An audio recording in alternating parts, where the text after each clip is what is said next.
The Gift of the Magi by O.Henry. The year is 1905. We are on the streets of New York with its tall buildings, expensive stores, and important people. But what do we know about the little people? Who lives behind that door? Who works in the small, dark office? Let's open a door and watch two young people on a cold day in December. The apartment is small. It has only 2 rooms. There are no pictures or photos. We can't see any special things on the table, but it is a happy home. Mr. and Mrs. James Dillingham Young live here. It is their first home at $8 a week. Jim works 6 days a week for $20. Every evening he walks slowly home. His days are long and his feet are heavy. But then he opens the door of the apartment.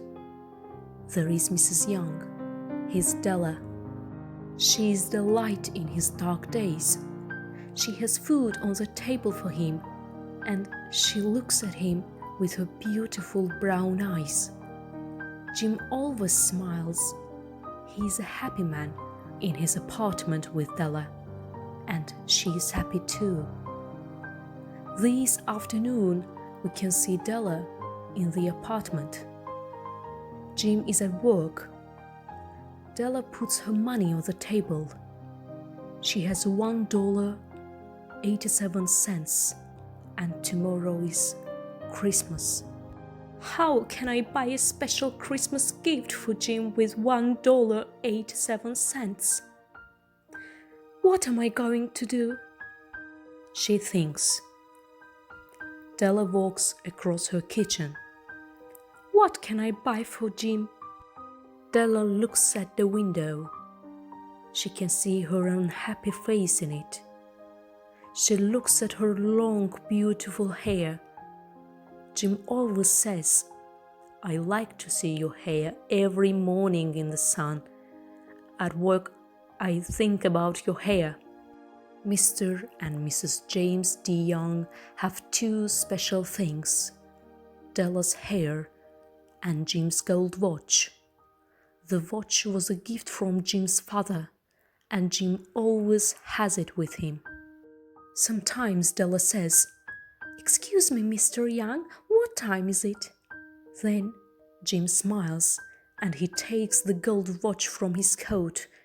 He opens the watch and looks at it with love. Then he tells Della the time. But now Della is thinking about her beautiful hair. Quickly she puts on her thin black coat and old hat. She goes into the street. She runs to Mrs. Sofroni's store on First Street. The old woman buys hair. "Can you buy my hair?" Della asks. Mrs. Sofroni smiles. "I can give you $20 for it." "Okay, but please take it quickly," Della says. Della sits down and Mrs. Sofroni starts to work.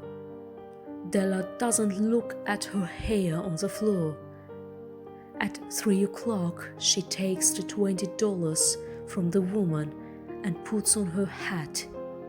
She runs quickly to 4th Street and looks in every store. She finds her gift for Jim, a beautiful gold chain for his watch for $21. Della runs home and finishes the Christmas food. She's happy because she has the chain for Jim's watch. Then she sees her hair in the window. Is Jim going to love me with short hair? Della thinks. But I did it for him. I wanted a gift for him. At 7 o'clock, Della hears Jim at the door. He's never late. Della has her gift for him in her hand The door opens and Jim walks into the kitchen. He looks thin and he's cold in his old coat and shoes. Then he sees Della's hair. He isn't angry, but he is quiet. Jim, talk to me. I'm going to have long hair again one day, but this evening I have a special gift for you. Let's be happy. It's Christmas tomorrow, Della says. But, Jim says, where is your beautiful hair? At Mrs. Sofroni's store. She has my hair now, and I have a gift for you, and I love you, Della says. Jim doesn't answer. He looks at Della. Then he says, Della, I loved you with long hair, and I love you with short hair, and I have a special gift for you too. Della opens the gift quickly, and she finds 2 expensive combs for her long brown hair. Della knows these combs because she sees them every day in a store window on 5th Street. She loves them, but now she has no hair for them. Jim, they're beautiful, and in 6 months I can put them in my hair, says Della. But wait, I have a gift for you. Jim opens his gift slowly and he looks at it. Jim, do you like it? I looked in every store. Give me your watch. Let's put it on your watch, says Della. But Jim doesn't give Della his watch. He sits down and smiles. Della, let's put our gifts away for a year, he says. I don't have my watch. I went to that store near my office. They buy watches there.